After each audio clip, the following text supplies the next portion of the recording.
Hello everyone, welcome to Social Post. I am Rachna Reddy. Today we have our guest Srinivas Reddy garu, mutual fund distributor. Hello sir, నమస్తే sir. సొంతగా ఇల్లు కొనుక్కోవడం బెటరా లేదా ఏదైనా అపార్ట్మెంట్లో రెంట్కి ఉండడం బెటరా? ఇక్కడ రెండు విషయాలండి. మీరు ఏది ఇష్టపడుతున్నారని ఫస్ట్ క్వశ్చన్. అంటే మీకు సఫిషియంట్ రిటర్న్స్ ఉన్నాయి, ఇన్కమ్ ఉంది, ఒక రీజనబుల్ అపార్ట్మెంట్ ఒకటి తీసుకుని దాంట్లో ఉందాం అనుకుంటూ అది మీ కోరిక అయినట్టయితే ఈ క్యాలిక్యులేషన్స్ ఇవన్నీ కూడా ఏమీ ఉపయోగం లేదు, పర్చేజ్ చేసుకుని ఉండటమే బెటర్ అని అందరం చెప్తాం. రెండో కాన్సెప్ట్ ఏంటంటే, మీరు ఇన్వెస్ట్మెంట్ కోసం చూస్తున్నారు, నాకు రెంటల్ ఈడ్స్ వస్తాయి, ప్రతి నెల నాకు రెంట్ వస్తుంది, లేకపోతే ఓవర్ ద పీరియడ్ ఎప్రిషియేషన్ అవుతుంది అని కనుక క్యాలిక్యులేషన్ చేసుకుంటున్నట్టయితే ఆగిపోయి ఆల్టర్నేటివ్ ఇన్వెస్ట్మెంట్ ఆప్షన్స్ కూడా మనం చూడాలి. అంటే ఆగిపోయి చూడటం అంటే మీరు స్ట్రైట్ అవే కాదు, ఇట్లా కాదు, ఇట్లాగే చేయాలని మనం చెప్పలేము, కానీ రకరకాల ఆప్షన్స్ ఇవాళ మార్కెట్లో హైదరాబాద్ కానీ, బాంబే కానీ, లేకపోతే చెన్నై కానీ ఇవన్నీ చూసుకుంటే ఎక్సెప్ట్ హైదరాబాద్ మిగతా స్టేట్స్లో ఎక్కడైతే క్యాపిటల్స్లో కూడా రియల్ ఎస్టేట్ రేట్ అనేది 7 to 8% కంటే ఎక్కువ లేదు. లాంగ్ టర్మ్ హైదరాబాద్ క్యాలిక్యులేషన్ చూసుకున్నా కానీ 10 to 12% వరకు రిటర్న్ జనరేట్ చేస్తుంది హైదరాబాద్ రియల్ ఎస్టేట్ కూడా. ఈ సొంతింట్లో ఉండాలి అనే కోరికను పక్కన పెట్టి ఇన్వెస్ట్మెంట్ ఆప్షన్గా చూసేవాళ్ళు ఎవరైనా రెండు రకాల ఆప్షన్స్ చూస్ చేసుకోవచ్చు. ఒకటి రెంటల్ ఇన్కమ్ కోసమే అయితే వాళ్ళు ఏదైనా వాళ్ళ దగ్గర ఉన్న లంసమ్ అమౌంట్ని, అంటే మేము ఎక్కువగా మ్యూచువల్ ఫండ్ కాన్సెప్ట్ గురించి మాట్లాడతాం.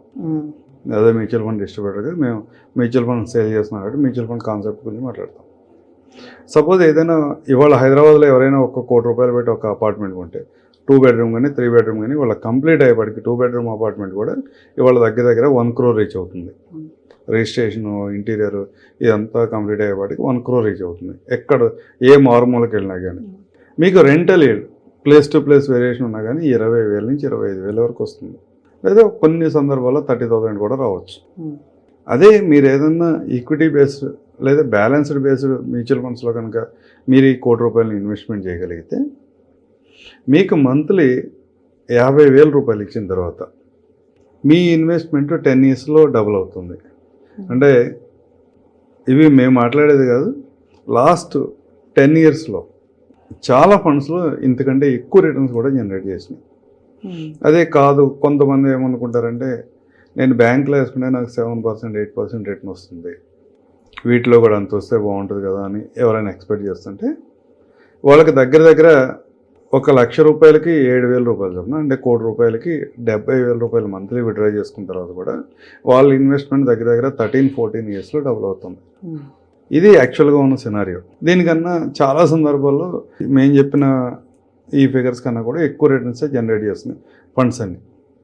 అంటే దీంట్లో ఉన్న అడ్వాంటేజ్ ఏంటంటే, ఎవరైతే మ్యూచువల్ ఫండ్స్లో రియల్ ఎస్టేట్లో ఇన్వెస్ట్మెంట్ చేస్తే రెంట్ టెనెంట్ మేనేజ్ చేసుకోవాలి, దాంట్లో వర్క్ చేసుకోవాలి, రకరకాల కాంప్లికేషన్స్ అన్నీ ఉంటాయి, వాటిని అన్నింటినీ మేనేజ్ చేయాలి, ఓవర్ ద పీరియడ్ అక్కడ కూడా గ్రో అవుతుంది.